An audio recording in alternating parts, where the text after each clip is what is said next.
Good morning, guys. This is Ty from Master Kicks. A few days ago, I wrote a projection post on the Nike Dunk SB High P-Rod. So if you missed it, I'll invite you to just click on this post here if you're on my website, or just check my YouTube video on it. Now, when I wrote the article, I didn't get a chance to do a numbers on it. So I never really did it. And I got a question from some guy on YouTube named Fishing for Shoes. That's about a day ago. He got a size 8. He wanted me to know. He was asking me, should he hold the shoe or should he sell it? So I decided to go ahead and just run my numbers on it and do my investigations. And I came up with some things that I wanted to share with you guys this morning. So I'm gonna go straight to my presentation here, and then we're gonna get to that. All right.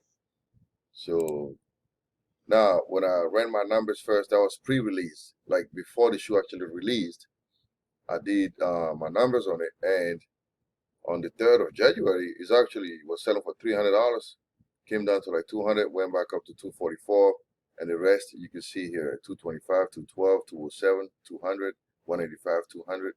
And then when I did my overall average price, I came up with $197. So that's how much the shoe was worth before he actually dropped. It released on the 17th, if I'm not mistaken.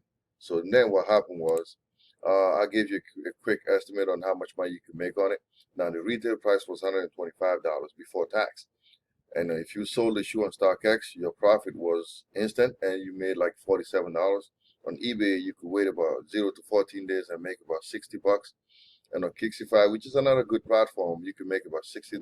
Now eBay is probably good now because you actually not paying any fees for selling this sneaker.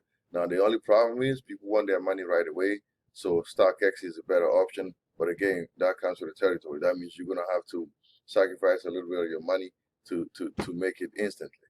All right. So this is before the shoe actually released. Then I did the same thing after the shoe dropped. So this is between the 21st and Friday the 24th. So you can see that he lost about 13% of his value.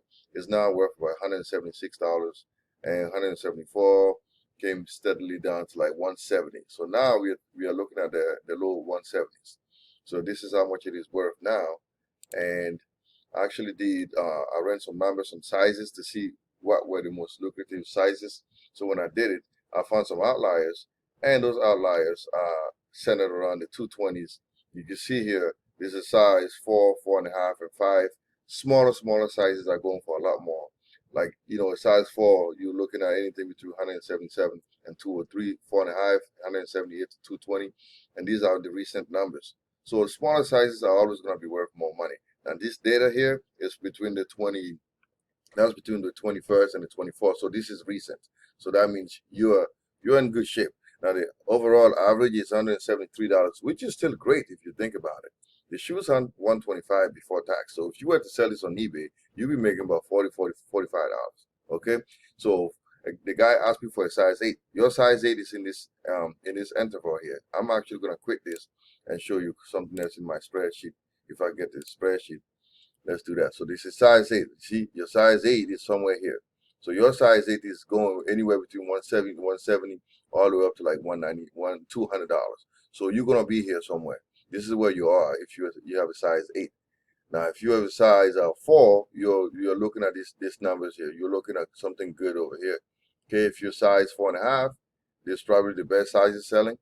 And this is like a size 15, size 14, size 13 here. You're looking at this interval. So overall the shoes anywhere between 170 and 180. Let's go back to this, and I want to show you a quick interpretation here that I have. So my quick interpretation, again, right before the shoe released, it was averaging 197, went down to 170, lost about 13.70% of his value. But that isn't bad. Like, the value remained constant after that. So I'm expecting the shoe to rise steadily. So I'm thinking the next 4 to 6 months, you're probably gonna see the shoe going back up to like 190 or 200, and even a little more. And then from then on, it's gonna go even more higher. It's gonna rise. So that should be, like, for me, if you're like in a stock market, I would say that's a moderate buy. It's not a strong buy, but it's moderate, meaning you can buy it and sit on it for a little bit. So you can hold on to your shoe if you want. Hold on to it. It's not gonna lose its value.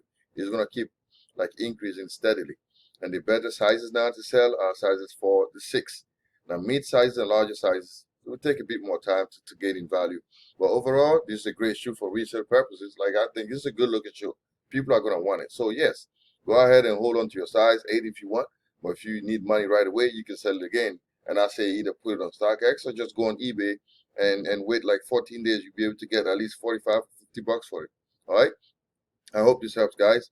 And if you have any questions, if you want me to work on another shoe, just let me know and go on my website because I'm reading a couple more articles on it. And let me know what you think. All right. Thanks again for watching. This is Ty from Master Kicks, and stay tuned for more stuff.